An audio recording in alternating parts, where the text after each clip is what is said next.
সর্দবাসী কেমন আছেন? আলহামদুলিল্লাহ আলহামদুলিল্লাহ। কারাগারের মধ্যে আছি। রাসূলুল্লাহ সাল্লাল্লাহু আলাইহি ওয়াসাল্লাম বলেছেন, আদ-দুনিয়া সিজনুল লিল মুমিন ওয়াল জান্নাতু লিল কাফির। এই দুনিয়াটা হচ্ছে মুমিনদের জন্য জেলখানা, কারাগার, এবং কাফেরদের জন্য এই দুনিয়াটা হচ্ছে জান্নাত। কারাগারে যারা দুই একবার থেকেছে আর কি, তারা হয়তো আমার এই কথা মর্মটা বুঝতে পারবে। একটা বিষয় হচ্ছে দিনের জন্যে গীবত, তহমত, সমালোচনা, জেলশুলি, ফাঁসি তাদের ভাগ্যেই নসিব হয় যারা হকপন্থী হয়। আর যারা বাতিলপন্থী তাদের সাথে এইসব পরীক্ষার কোনো সম্পর্ক নাই।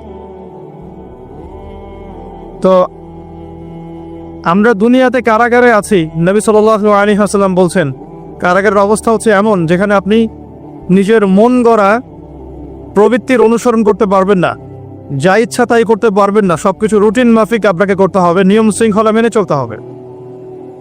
তো আমরা যারা পৃথিবীতে আছি, উম্মতে মুহাম্মাদির কথা বলছি, যারা মুসলিম মুমিন, আমরা এই দুনিয়াতে কারাগারে আছি। তার মানে এই দুনিয়াতে আমাদের ইচ্ছার, আল্লাহ পাকের ইচ্ছার বাহিরে আমাদের ইচ্ছার কোনো স্বাধীনতা নাই।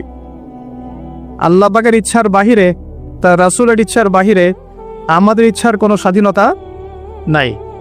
আল্লাহ এবং তার রাসূল যখন যেটা করতে বলেছেন, যেভাবে করতে বলেছেন, হুবাহু সেইভাবে করার নাম হচ্ছে ইসলাম। আর যদি আমি এই দুনিয়ার কাফের হই, তাহলে আমি স্বতন্ত্র স্বাধীন, আমি যা ইচ্ছা তাই করতে পারি। আমি চাইলে মদ খেতে পারি, সুদ খেতে পারি, জেনা করতে পারি, দুর্নীতি করতে পারি, অন্যের সম্পদ আত্মসাৎ করতে পারি, বেপরদায় চলতে পারি। এটা কাদের জন্য সম্ভব হবে? যারা এই দুনিয়াতে কাফের। কারণ কাফেরদের জন্য দুনিয়াটাই হচ্ছে জান্নাত। আর আমরা সত্যিকারের জীবনটা পাবো আমাদের মৃত্যুর পর ইনশাআল্লাহ। এখন আছি দুনিয়ায় মুসাফিরের মতো। এটা হচ্ছে কর্মক্ষেত্র, শস্যক্ষেত, আর কবরে হবে ঘুম ইনশাআল্লাহ তাআলা। আমি একটা তাফসীর পড়ছিলাম সূরাতুল ওয়াকিয়া। এই সূরার আসলে জ্ঞানের তো কোনো শেষ নাই। এই পর্যায়ে এসে আমার কাছে মনে হয় যে আমি ইসলামের হয়তো 5 থেকে 10% জ্ঞানও এখন পর্যন্ত অর্জন করতে পারি নাই, সত্যিই পারি নাই। তাই আমি নিজে অনেকটা ইতস্তত বোধ করি যে আমি মানুষকে আসলে কি শেখাবো। আমি ফিল করি যে আমি কোরআন কারীম, হাদিস, ইসলাম, আকীদা, ফিকহ, এই যে একটা সমুদ্র আছে, এই জ্ঞান সমুদ্রে কেবল ডুব দিয়েছি, এখান থেকে এখনো মণিমুক্তা আহরণ করতে পারি নাই। একটা হাদিসে পড়ছিলাম, জান্নাতের মধ্যে বড়ই গাছ থাকবে। কি গাছ?